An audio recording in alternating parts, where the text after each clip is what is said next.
All right, so earlier I posted a photo of the dust collection on my Delta saw. I assume this works on multiple versions of this body style, so to speak.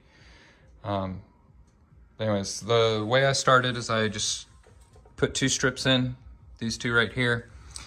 The front panel of the saw has a lip that kind of curls into the center, towards the center of the saw. So those strips just sit on that lip. I didn't bother fastening them, and I'll explain why in just a second. On the back end, I just put a self-tapping screw through the wood on each strip and straight into this metal bar. 1-inch self-tapping metal screw did the job just fine. Be patient.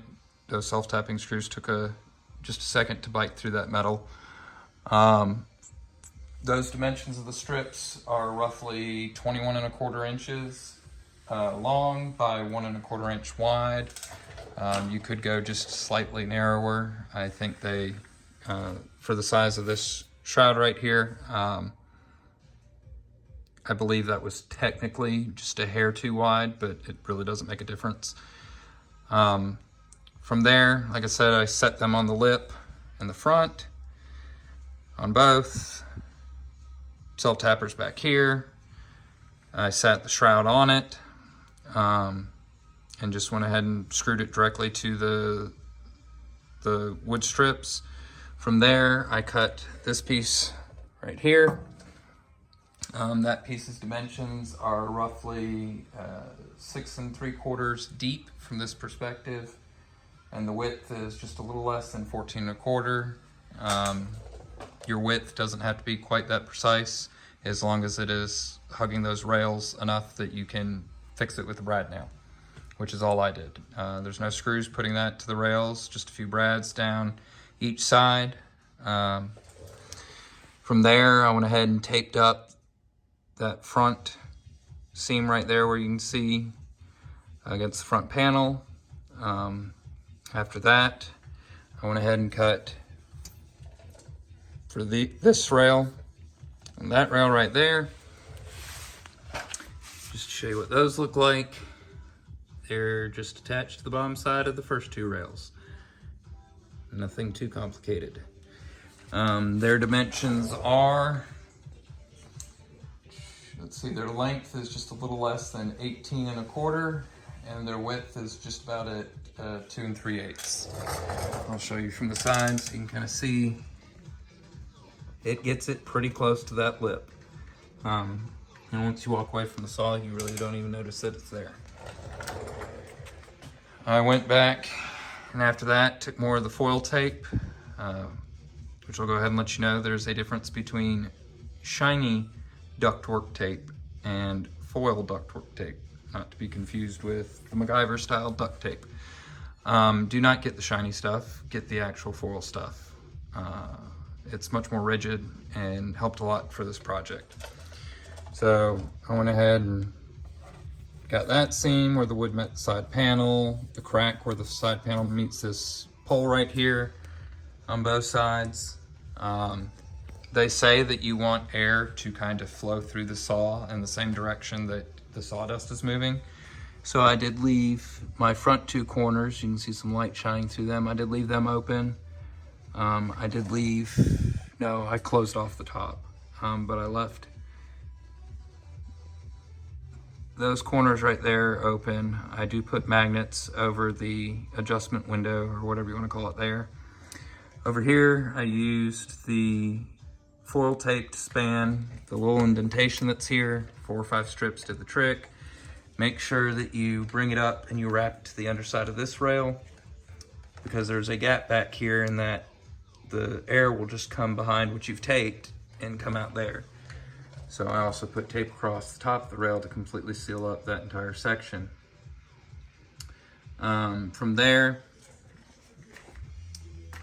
I came over here and ran out of the nice tape, ended up using the crappy flimsy tape, and I went ahead and taped up the top.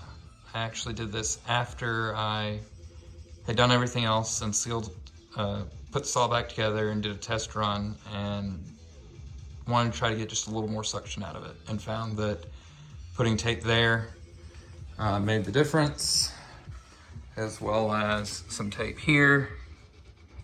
Not quite as pretty up there. And I actually taped that one from the inside. You could do it either way. Again, the foil tape makes a big difference. Don't get the crappy tape. Here's my magnets, a couple different sizes, so that way I can kind of shimmy them around and do what I need to do to make sure that that gets covered completely, or as close as I can.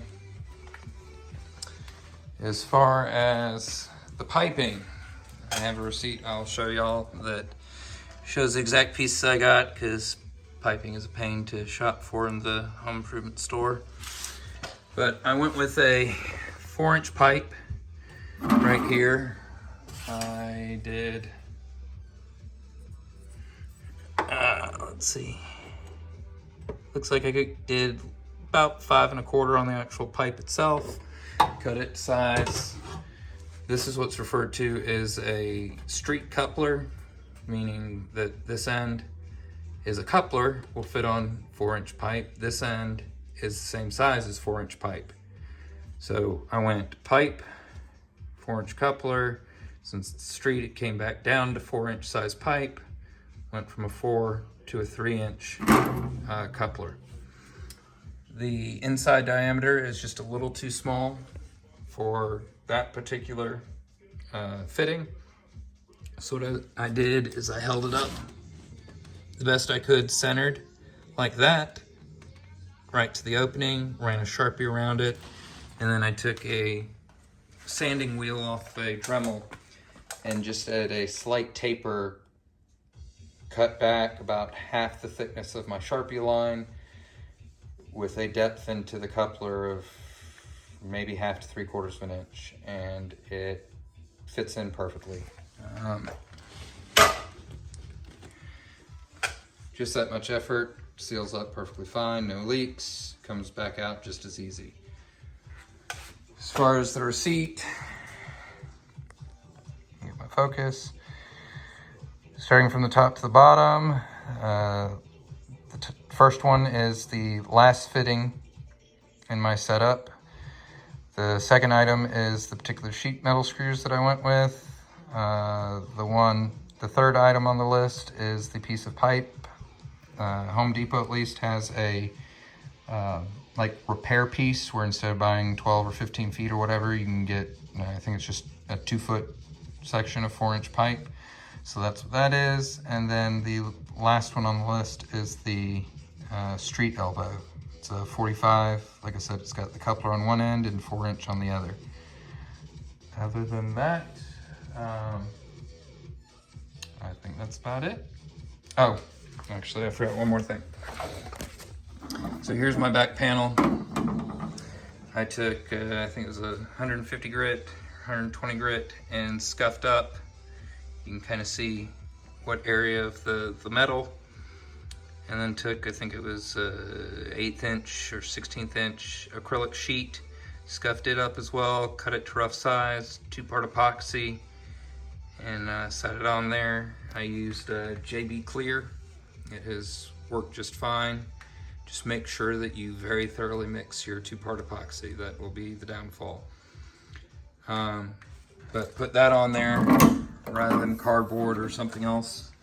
So that way I can see into the saw, and obviously some of my nooks and crannies with the way I designed it will fill up with sawdust, and I'll periodically have to clean it out. And regardless of your dust collection, you will always catch sawdust in the cooling vents of your motor. So you still need to clean it out periodically. So I figured with a window, I am more likely to take the time to look and notice that it needs work. But other than that, if you have any questions, feel free to message me or leave a comment. Thank you.